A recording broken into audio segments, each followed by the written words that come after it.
పరిశుద్ధ గ్రంథం నుంచి రోమియోలకు రాసిన పత్రిక 4వ అధ్యాయం చదువుకుందాం.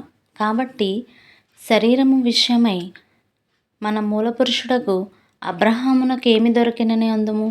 అబ్రహాము క్రియల మూలముగా నీతిమంతుడని తీర్చబడిన యెడల అతనికి అతిశయ కారణము కలుగును గాని అది దేవుని ఎదుట కలుగదు.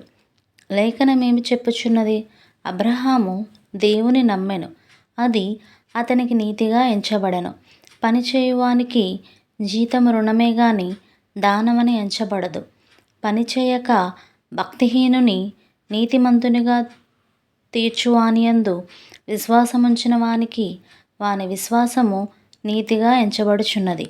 ఆ ప్రకారమే క్రియలు లేకుండా దేవుడెవనిని నీతిమంతుడుగా ఎంచునో ఆ మనుష్యుడు ధన్యుడని దావీదు కూడా చెప్పుచున్నాడు. ఎలాగనగా తన అతిక్రమములకు పరిహారం నొందినవాడు, తన పాపమునకు ప్రాయశ్చిత్తం నొందినవాడు ధన్యుడు. ప్రభువు చేత నిర్దోషి అని ఎంచబడినవాడు ధన్యుడు. ఈ ధన్యవచనము సున్నతి గల వారిని గూర్చి చెప్పబడినదా? సున్నతి లేని వారిని గూర్చి కూడా చెప్పబడినదా? అబ్రహాము యొక్క విశ్వాసం అతనికి నీతి అని ఎంచబడిననుచున్నాము కదా. మంచిది.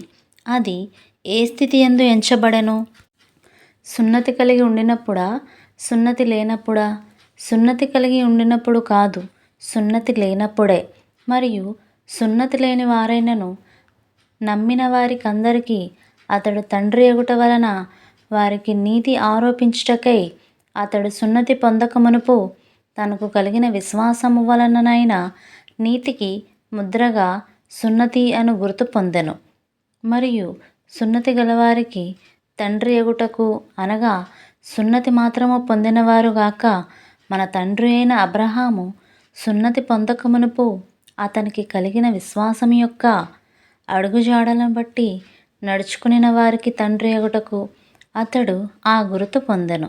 అతడు లోకమునకు వారసుడను వాగ్దానము అబ్రహామునకైనను అతని సంతానమునకైనను ధర్మశాస్త్ర మూలముగా కలగలేదు గాని విశ్వాసము వలనైన నీతి మూలముగానే కలిగెను.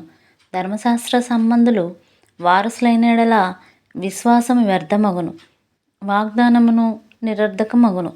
ఏలయనగా ధర్మశాస్త్రము ఉగ్రతను పుట్టించును.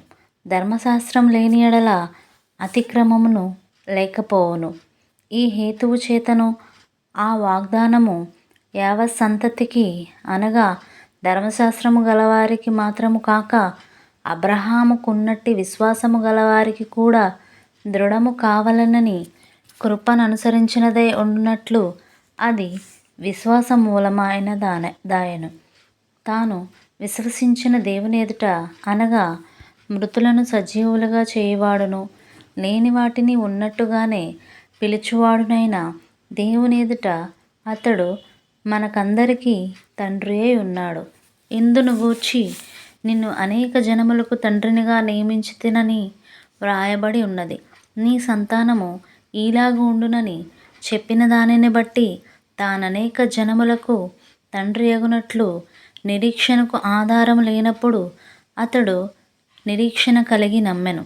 మరియు అతడు విశ్వాసమునందు బలహీనుడు కాక రమారమి 100 వయసు గలవాడయుండి అప్పటికి తన శరీరము మృతతుల్యమైనట్టును శారా గర్భమును మృతతుల్యమైనట్టును ఆలోచించెను గాని అవిశ్వాసము వలన దేవుని వాగ్దానమును గూర్చి సందేహింపక దేవుని మహిమపరిచి ఆయన వాగ్దానం చేసిన దానిని నెరవేర్చుటకు సమర్థుడని రూఢిగా విశ్వసించి విశ్వాసము వలన బలము నొందెను.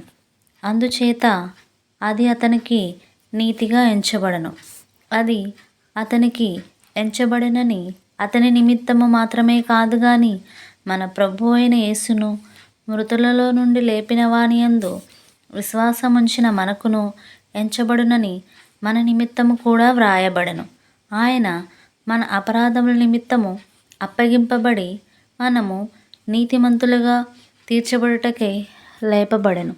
దేవుడు ఈ పరిశుద్ధ లేఖనం దీవించి ఆశీర్వదించునుగాక. ఆమెన్. ప్రైజ్ లార్డ్ అందరికీ. ఈరోజు వాక్యం విన్నారు కదా, అలాగే ఇంకొంతమంది కూడా వినిపించండి. మన యూట్యూబ్ ఛానల్ని లైక్ చేయండి, షేర్ చేయండి, సబ్స్క్రైబ్ చేయండి. Thank you.